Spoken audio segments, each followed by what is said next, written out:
Student okay biology में आपका स्वागत है। इस वीडियो में हम पढ़ेंगे प्रोटोजोआ जनित रोग। तो आपकी बुक में प्रोटोजोआ जनित के दो मुख्य उदाहरण दे रखे हैं, मलेरिया और अमीबियासिस। तो मलेरिया प्लाज्मोडियम नामक प्रोटोजोआ से फैलता है और अमीबियासिस अमीबा नामक प्रोटोजोआ से फैलेगा। तो हम इन दो मुख्य प्रोटोजोआ जनित रोगों के बारे में अपन चर्चा करने वाले हैं। तो यहाँ पर एक प्रश्न बन जाता है कि दो प्रोटोजोआ जनित रोगों के नाम और उसके रोगजनक का नाम लिखिए। तो आपको मलेरिया और अमीबियासिस दोनों याद रखने हैं। तो चलिए अपन चलते हैं वीडियो में। और फर्स्ट जो प्रोटोजोआ जनित रोग है वो है मलेरिया, जो कि बहुत एक आम रोग है। और ये जब फैलता है तो बहुत एक बड़ी संख्या में मलेरिया फैलता है और कई बड़े क्षेत्र को भी अपनी चपेट में ले लेता है। तो ये जो मलेरिया होता है ये एक प्रोटोजोआ से फैलने वाला एक संक्रामक रोग है। तो ये एक परजीवी प्रोटोजोआ से उत्पन्न होने वाला संक्रामक रोग है। तो प्रश्न इसी तरह से आता है कि एक प्रोटोजोआ द्वारा जनित रोग का नाम लिखिए। तो मलेरिया या अमीबियासिस इसमें आप नाम लिख सकते हो। मलेरिया रोग का जो रोगजनक या जो रोग कारक है उसका नाम है प्लाज्मोडियम। तो प्लाज्मोडियम नामक प्रोटोजोआ से ये रोग फैलता है। देखिए, प्लाज्मोडियम की मुख्य रूप से 4 ऐसी जातियां पाई जाती है जो मानव में मलेरिया रोग का प्रसार करती है, मलेरिया रोग उत्पन्न करती है। उनमें से ये जातियां, जो 4 जातियां हैं, वो पहली है प्लाज्मोडियम वाइवेक्स, दूसरी है प्लाज्मोडियम मलेरी, और तीसरी है प्लाज्मोडियम ओवेल, और चौथी है प्लाज्मोडियम फेल्सीपेरम। तो जो ये वाइवेक्स जाति का जो प्लाज्मोडियम है ये 48 घंटे यानी हर तीसरे दिन इसका बुखार आता है। और जो प्लाज्मोडियम मलेरी है इसमें बुखार 72 घंटे यानी हर चौथे दिन बुखार आता है, इसलिए इसको चतुर्थक मलेरिया भी कहते हैं। 48 घंटे बाद यानी हर तीसरे दिन जब बुखार आता है उसको तृतीयक मलेरिया कहते हैं, और चौथे दिन आता है तो उसको चतुर्थक मलेरिया कहते हैं। इसी तरह से प्लाज्मोडियम ओवेल जो है ये इसमें भी 48 घंटे बाद में यानी हर तीसरे दिन बुखार आता है। और जो चौथी और सबसे खतरनाक जो जाति है प्लाज्मोडियम फेल्सीपेरम, उसमें 48 घंटे बाद में यानी इसमें भी तीसरे दिन बुखार आता है। देखिए, तो केवल 72 घंटे यानी चौथे दिन बुखार वाली प्रजाति है वो प्लाज्मोडियम मलेरी है। अब इन चारों में से जो सबसे घातक और खतरनाक है वह है प्लाज्मोडियम फेल्सीपेरम। देखिए, प्लाज्मोडियम फेल्सीपेरम द्वारा होने वाला मलेरिया दुर्दम या मेलिग्नेंट मलेरिया कहलाता है। यह सबसे गंभीर और घातक होता है, यानी जानलेवा भी होता है, और मृत्यु दर सबसे ज़्यादा है इसकी। सबसे ज़्यादा जो मलेरिया से लोग मरते हैं वो प्लाज्मोडियम फेल्सीपेरम प्रजाति द्वारा होने वाले मलेरिया से मरते हैं। ये क्या करता है, ये जब आरबीसी पर अटैक करता है या लीवर पर अटैक करता है तो ये आरबीसी की जो रुधिर केशिकाएं होती है, कैपिलरीज होती है, उसको ये ब्लॉक कर देता है, उसको अवरुद्ध कर देता है, जिससे ब्लड की सप्लाई में भी दिक्कत आ जाती है और कई इसमें रोगी की मृत्यु हो जाती है। तो ये याद रखने वाली बात है कि प्लाज्मोडियम की सबसे घातक और गंभीर प्रजाति कौन सी है, वह है प्लाज्मोडियम फेल्सीपेरम। अब देखते हैं इसके नेक्स्ट कि आखिर प्लाज्मोडियम का रोग वाहक कौन है।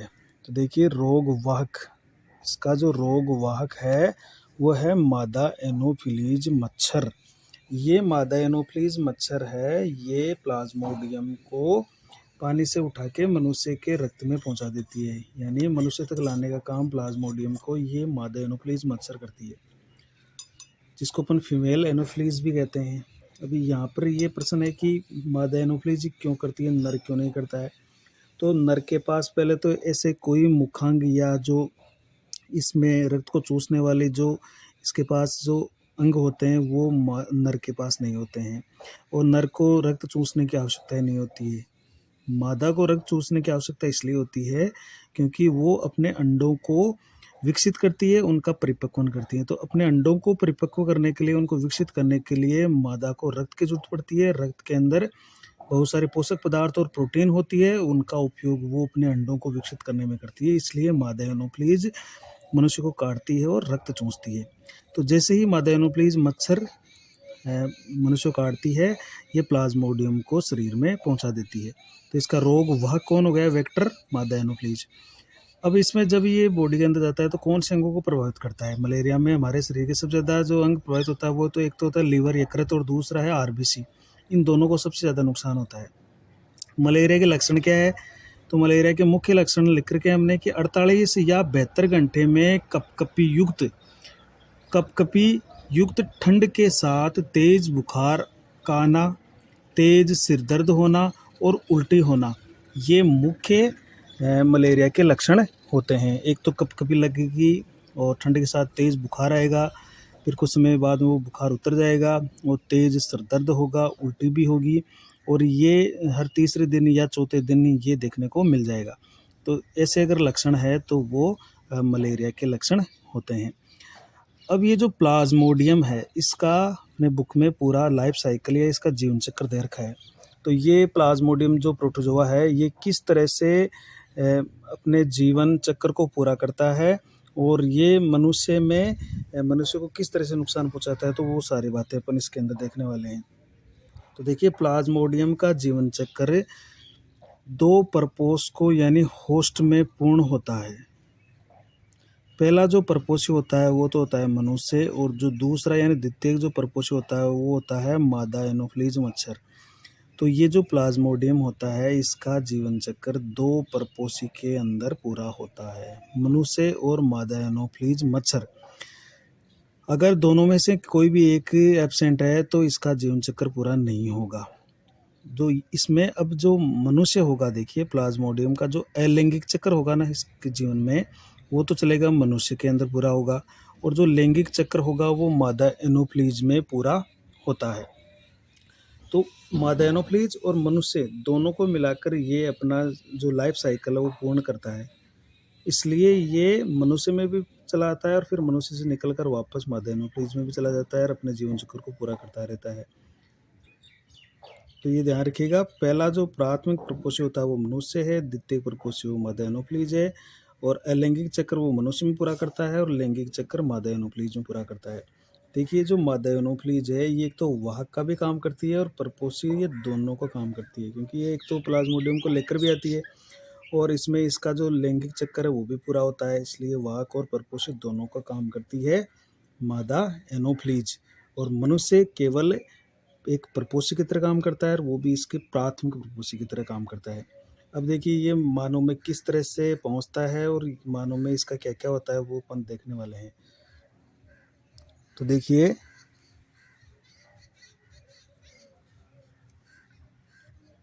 जब मादा एनोफ्लीज मनुष्य को काटती है, जब मादा एनोफ्लीज मनुष्य को काटती है तो प्लाज्मोडियम जीवाणुज स्पोरोजोइट, ये याद रखने वाली बात है। स्पोरोजोइट ये हंसियाकार यानी हंसियाकार आकृति के लंबे लंबे पतले पतले इसकी संरचनाएं होती है जिनको अपन स्पोरोजोइट कहते हैं। तो जैसे ही मादा एनोफ्लीज मनुष्य को काटती है, प्लाज्मोडियम के जो जीवाणु होते हैं जिनको स्पोरोजोइट्स कहते हैं के रूप में मानव शरीर में घुस जाते हैं। यानी मानव शरीर में किस रूप में घुसेगा प्लाज्मोडियम? स्पोरोजोइट के या जीवाणुज के रूप में घुसेगा। अर्थात मानव को संक्रमित करने वाले प्लाज्मोडियम का जो रूप होता है वो स्पोरोजोइट है। यानी प्लाज्मोडियम की जो संक्रमण अवस्था होती है वो स्पोरोजोइट होती है। स्पोरोजोइट के रूप में प्लाज्मोडियम मनुष्य के शरीर में घुस जाते हैं। अब ये स्पोरोजोइट सबसे पहले रक्त में, क्योंकि रक्त के जैसे ही मादा एनोफ्लीज रक्त चूसेगी तो ये सबसे पहले रक्त में जाएंगे, तो सबसे पहले रक्त से होते हुए यकृत यानी लीवर में पहुंच जाते हैं, जहां पर इनका प्रमुख भोजन ग्लाइकोजन होता है, क्योंकि लीवर में ग्लाइकोजन इकट्ठा रहता है। तो ये ग्लाइकोजन को काम में लेते हैं, उसको खाते हैं और यकृत में ग्लाइकोजन खाकर वृद्धि करते हैं और अलैंगिक जनन यानी बहुविखंडन द्वारा अपनी संख्या को तेजी से बढ़ाने लगते हैं।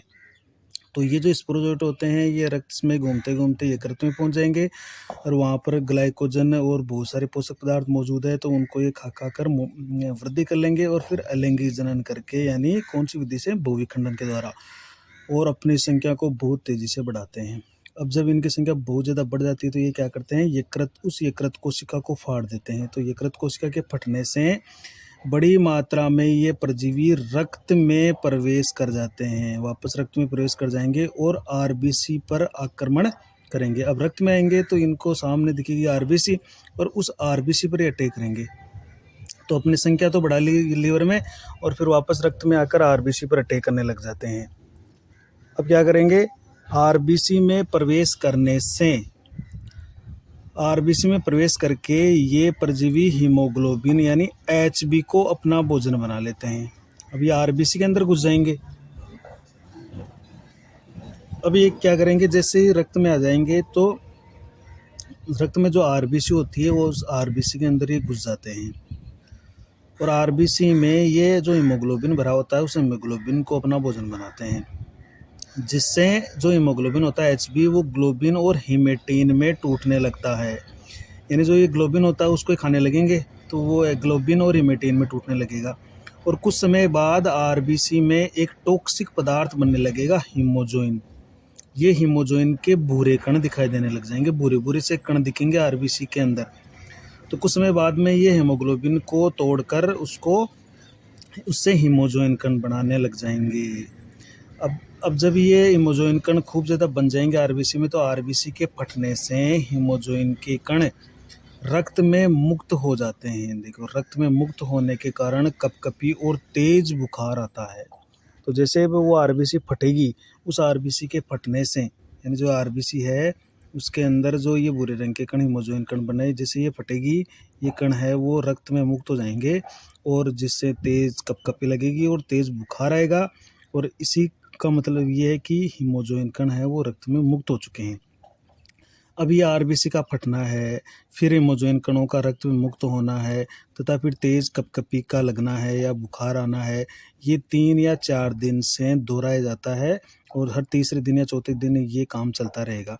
तो यहाँ पर क्या हो रहा है, यहाँ पर आरबीसी का भी नुकसान हो रहा है, एचबी को भी नुकसान हो रहा है और धीरे धीरे अगर ऐसा कई दिनों तक चलता रहा तो उस व्यक्ति के अंदर रक्त की कमी भी हो जाती है, क्योंकि यहाँ पर आरबीसी का विघटन हो रहा है, उसका नुकसान हो रहा है।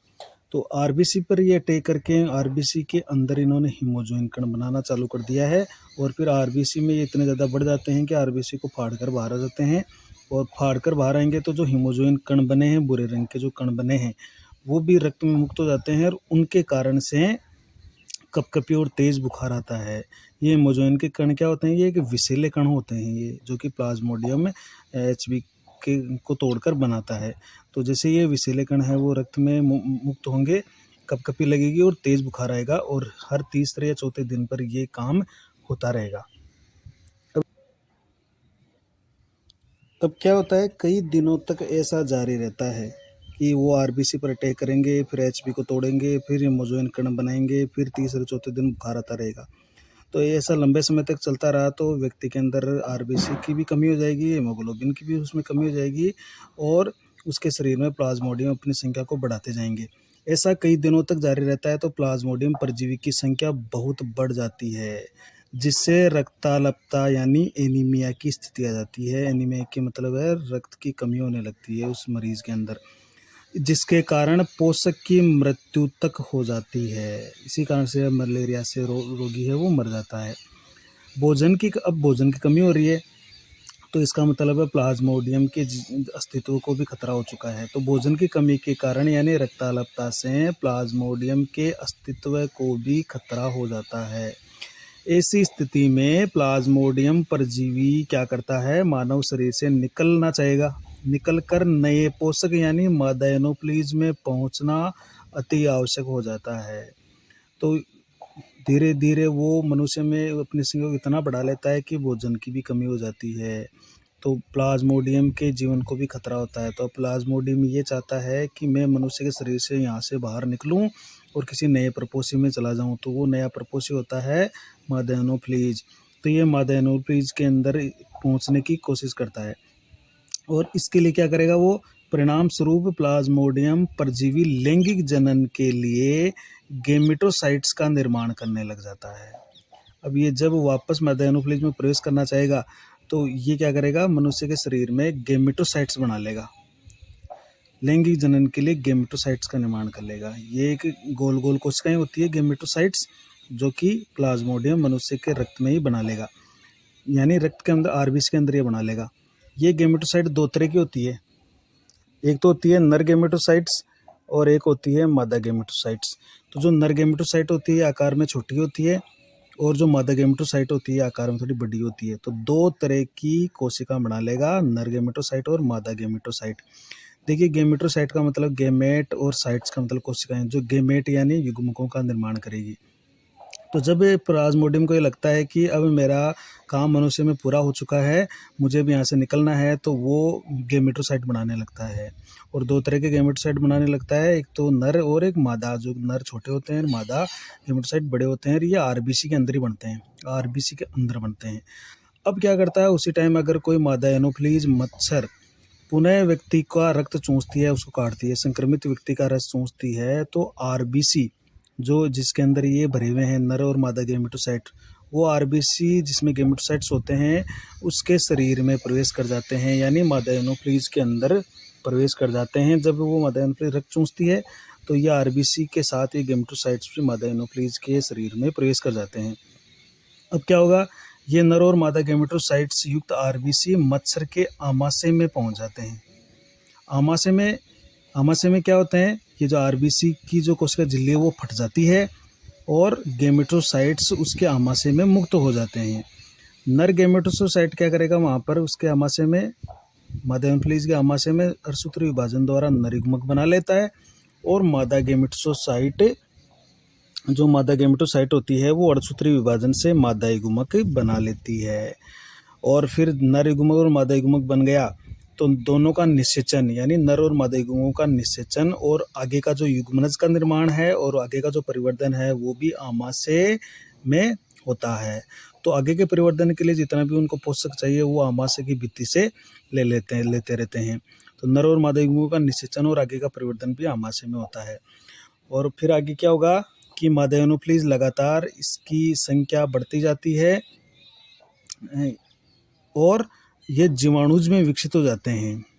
तो जब ये इस तरह से विकसित होकर अपने संख्या को बढ़ा लेगा मादा एनोफ्लीज में, और फिर लास्ट में ये स्पोरोजोइट में विकसित हो जाते हैं, यानी जीवाणुज और स्पोरोजोइट में विकसित हो जाते हैं। ये स्पोरोजोइट मच्छर के लार ग्रंथियों में जमा हो जाते हैं। जो मादा एनोफ्लीज होती है उसके लार ग्रंथियों में जमा हो जाएंगे जाकर। जब ये मच्छर किसी दूसरे मनुष्य को काटता है तो ये जो जीवाणु होते हैं स्पोरोजोइट, ये उस मनुष्य के शरीर में प्रवेश कर जाते हैं और फिर से एक नया अलैंगिक चक्र शुरू हो जाता है। तो कहने का मतलब है कि ये प्लाज्मोडियम क्या करेगा, जो प्लाज्मोडियम होता है ये तीन तरीके से मानव और मादा एनोफ्लीज इन तीनों में अपना जीवन चक्र पूरा करता है। देखिए इस तरह से, तो इन तीनों को ये दो जो परपोसी है मानव और मादा एनोफ्लीज, इन दोनों से ये अपना जीवन चक्र कंप्लीट करता है। अब इनमें से अगर हमें इसको कंट्रोल करना है तो हम क्या करते हैं, इस मादा एनोफ्लीज को कंट्रोल करने का काम करते हैं ताकि प्लाज्मोडियम हो मनुष्य में नहीं आए और मलेरिया रोग नहीं फैलाएं। तो ये तीनों एक दूसरे से कनेक्टेड है। देखिए एक चक्कर के अंदर ये जुड़े रहते हैं। अब देखिए हमने इसको एक डायग्रामेटिक तरीके से समझाने का प्रयास किया है कि किस तरह से प्लाज्मोडियम जीवन चक्र पूरा करता है। तो ये एक तरफ हमने ले लिया मादा एनोफ्लीज और एक दूसरी तरफ ले लिया हमने मानव। मादा एनोफ्लीज में लैंगिक चक्र चलता है और मनुष्य के अंदर अलैंगिक चक्र चलता है। तो जैसे ये मनुष्य के त्वचा है, इस त्वचा पर इस मादा एनोफ्लीज ने मनुष्य को काट लिया है। तो जब मच्छर मानव को काटता है तो जीवाणुज यानी स्पोरोजोइट मानव के शरीर में घुस जाते हैं। तो सबसे पहले रक्त में ये घुस जाएंगे। अब ये क्या करेंगे, ये स्पोरोजोइट रक्त द्वारा मानव के यकृत यानी लीवर में पहुंच जाते हैं और वहाँ पर क्या करेंगे, ग्लाइकोजन पोषण लेंगे। तो परजीवी स्पोरोजोइट यकृत कोशिकाओं से पोषण लेकर अलैंगिक जनन से जनन करके वृद्धि करते हैं और यकृत कोशिका को फोड़कर रक्त में पहुंच जाते हैं। अब ये रक्त में आ गए, वहाँ से फोड़कर रक्त में आ गए। अब रक्त में आकर क्या करेंगे, परजीवी जो प्लाज्मोडियम होता है अब आरबीसी पर आक्रमण करके अलैंगिक जनन से जनन करके वृद्धि करते रहते हैं और आरबीसी के फटने से हीमोग्लोबिन कण रक्त में मुक्त हो जाते हैं, जो कपकपी और तेज ज्वर आता है, जिसके कारण से रक्त में मुक्त परजीवी नई आरबीसी पर आक्रमण करते हैं। अब कुछ तो क्या करेंगे, कुछ तो प्लाज्मोडियम वापस आरबीसी पर आक्रमण करेंगे, कुछ क्या करेंगे, यहाँ पर जो इमोजन कण बन रहे हैं वो रक्त में मुक्त हो रहे हैं, कपकपी और तेज ज्वर का कारण हो रहा है।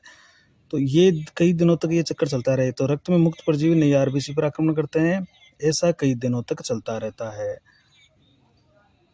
देखिए कई फिर क्या होगा, परजीवी लगातार वृद्धि करने से मानव शरीर में पोषक यानी भोजन की कमी हो जाती है, जिससे परजीवी फिर क्या करेगा, गेमेटोसाइट्स बना लेते हैं। गेमेटोसाइट यानी नर और मादा गेमेटोसाइट बना लेगा। ये गेमेटोसाइट आरबीसी में ही बनते हैं। तो जैसे आरबीसी के अंदर ही गेमेटोसाइट बन गए हैं, नर और मादा गेमेटोसाइट निर्मित हो गए, ये इसकी प्लाज्मोडियम की लैंगिक अवस्थाएं हैं। तो जैसे नर तो बन गया छोटा और मादा बन गया बड़ा। अब जैसे ही ये नर और मादा गेमेटोसाइट बन जाते हैं, इस समय मादा एनोफ्लीज फिर से अगर मनुष्य को काटती है तो ये नर और मादा गेमेटोसाइट जो आरबीसी में बने हैं, कहाँ बने हैं, आरबीसी के अंदर, ये मादा एनोफ्लीज के रक्त चूसने से वापस मादा एनोफ्लीज के शरीर में प्रवेश कर रहे हैं। तो ये देखिए, जब मादा एनोफ्लीज मानव को संक्रमित रक्त चूसती है तो ये गेमेटोसाइट उसके शरीर में चले जाते हैं, और उसके शरीर में जाने के पश्चात देखिए नर और मादा, नर से बन जाएगा नर युग्मक और मादा गेमेटोसाइट से बन जाएगा मादा युग्मक। अब ये इसका निषेचन होगा आगे। नर और मादा युग्मक का निषेचन और परिवर्धन मच्छर के आमाशय में होता है। आमाशय के होने के पश्चात इसका क्या होता है, विकास और परिपक्वन होता है। विकास और परिपक्वन के बाद में फिर से क्या बन जाते हैं, जीवाणुज और स्पोरोजोइट बन जाते हैं।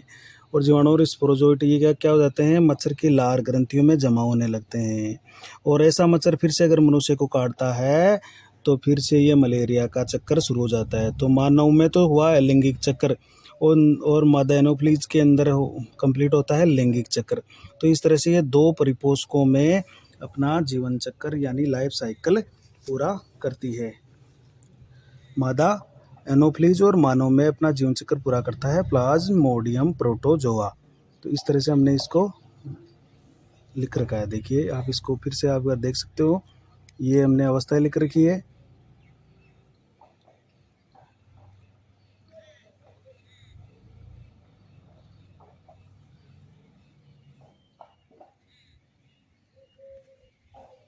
ये अवस्थाएं आप लिख सकते हो। और लास्ट इसका जो लास्ट जो प्रोटोजोआ जनित रोग है अमीबियासिस, उसको पढ़ने वाले हैं। तो अमीबियता या अमीबियासिस, इसको अमीबिया अतिसार भी कहते हैं, ये भी एक प्रोटोजोआ द्वारा फैलने वाला रोग है। तो इसके रोगजनक का नाम है एंटमीबा स्टोलिटिका नामक परजीवी प्रोटोजोआ। तो एंटमीबा स्टोलिटिका देखिए, ये एक परजीवी प्रोटोजोआ है, इसके द्वारा अमीबियासिस या अमीबियता रोग होता है। इससे प्रभावित होने वाले जो प्रमुख अंग है वो है हमारी वृद्धआंत यानी लार्ज इंटेस्टाइन मुख्य रूप से प्रभावित होती है। और इसका वाहक होती है मुख्य रूप से जो घरेलू मक्खियाँ होती है, वो इसका मुख्य वाहक होती है अमीबियासिस का। अभी इसके रोग के लक्षण क्या होते हैं, देखिए अमीबियासिस रोग के लक्षण होते हैं पेट में दर्द होना या मरोड़े आना, ज्वर यानी बुखार आना, आंतरिक रक्तस्राव से मल के साथ रक्त आना। तो गंभीर स्थिति के अंदर मल के साथ भी रक्त आने लगता है क्योंकि छेद हो जाते हैं आंतों के अंदर। कब्ज या कोष्ठबद्धता, कब्ज होने लगती है, मल के साथ अत्यधिक श्लेष्मा आने लगता है, म्यूकस आने लगता है, और रक्त के थक्के वाला मल भी आने लगता है, जिसमें रक्त के अंदर ब्लड के थक्के आएंगे। तो ये सारे लक्षण हैं वो अमीबियासिस रोग के होते हैं। आखिर इसका संक्रमण कैसे होता है, तो ये घरेलू मक्खियाँ इसका मुख्य स्रोत है संक्रमण का। तो घरेलू मक्खियाँ इस रोग का शारीरिक वाहक है। ये इस परजीवी को संक्रमित व्यक्ति के मल से खाद्य पदार्थों को दूषित कर देती है। तो अगर कोई अमीबियासिस रोग से ग्रस्त कोई व्यक्ति है और उन खुले में शौच किया है तो वहाँ से इसके जो रोग कारक है उसको घरेलू मक्खियाँ हैं वो ले आती है और खाद्य पदार्थों को दूषित कर देती है। मल द्वारा संदूषित पेय जल या खाद्य पदार्थ इसके संक्रमण के प्रमुख स्रोत है। तो अगर इस तरह के किसी खाद्य पदार्थ को या जल को काम में ले लिया जाता है जो कि अमीबियासिस एंटमीबा स्टोलिटिका से ग्रस्त है, तो अमीबियासिस रोग हो सकता है। तो घरेलू मक्खियाँ इस संक्रमित व्यक्ति के मल से इसको दूसरे व्यक्ति में फैलाने का काम करती है।